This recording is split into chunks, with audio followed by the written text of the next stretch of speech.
Jaggareddy PCC కావాలని అనుకోవాలనుకున్న దాంట్లో నా ఆలోచన నా అభిప్రాయము ఎప్పుడు చేంజ్ కాదు. ఈ కాంగ్రెస్ పార్టీలో ఎవరికి ఎలాంటి ఎలాంటి ఆలోచన ఉన్నా స్వేచ్ఛగా చెప్పుకునే అవకాశము ఈ దేశ రాజకీయాల్లో ఏ పార్టీలో లేని ఒక అవకాశం కాంగ్రెస్ పార్టీలో ఉంటుంది. అందుకే చూడండి, బీసీలలో ఎవరికి పిసిసి కావాలనుకున్నా చెప్పుకునే స్వేచ్ఛ అనేక మంది చెప్పుకున్నారు. ఎస్టీలలో చెప్పుకున్నారు, ఎస్సీలలో చెప్పుకున్నారు, మా రెడ్డిలలో కూడా చెప్పుకున్నారు.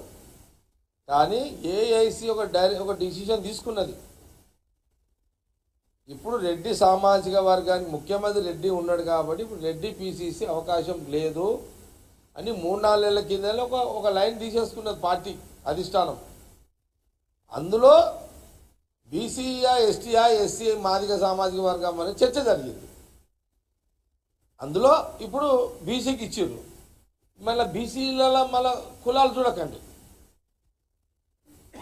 బీసీ అంతే.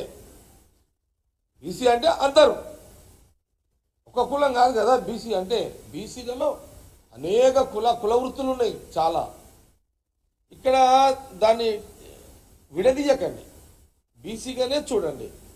బీసీలో మళ్ళీ ఈ కులమా ఆ కులం అనేది మళ్ళీ అది సపరేట్. బీసీగా అధిష్టానం తీసుకున్న నిర్ణయంలో మహేష్ గౌడ్కి వచ్చింది. నేనేమంటున్నానంటే మళ్ళా రెడ్డి సామాజిక వర్గం ఇయ్యాలి అని అధిష్టానము ఎప్పుడైనా చర్చ జరిగినప్పుడు మళ్ళా జగ్గారెడ్డి ఆ చర్చల్లో కూడా ఉంటాడు. మళ్ళీ అప్పుడు ఖచ్చితంగా ఆ చర్చల్లో ఉంటాడు, ఆ ప్రయత్నంలో ఉంటాడు, ఆ ఆలోచనలో ఉంటాడు.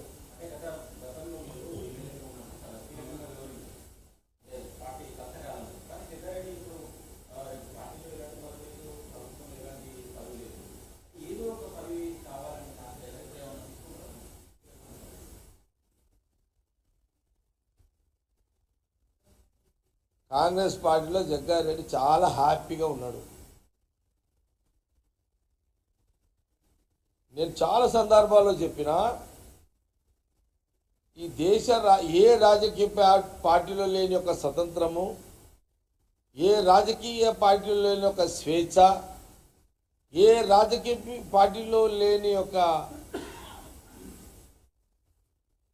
వ్యవహారము ఏది ఉన్నప్పటికీ కూడా అది ఒక కాంగ్రెస్ పార్టీలో సాధ్యము.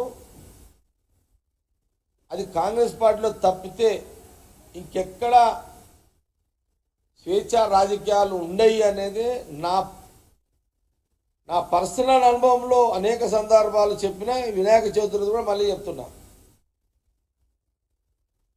ఈరోజు జగ్గారెడ్డి ఇలా ప్రెస్ మీట్ ఇలా చిట్చాట్ చేస్తున్నాడు మీడియాతోటి. ఈ స్వతంత్రం జగ్గారెడ్డికి కాంగ్రెస్ పార్టీ కాబట్టి ఈడుంది. ఇడ ఇంకో రాజకీయ పార్టీలో ఉండదు. ఇట్లా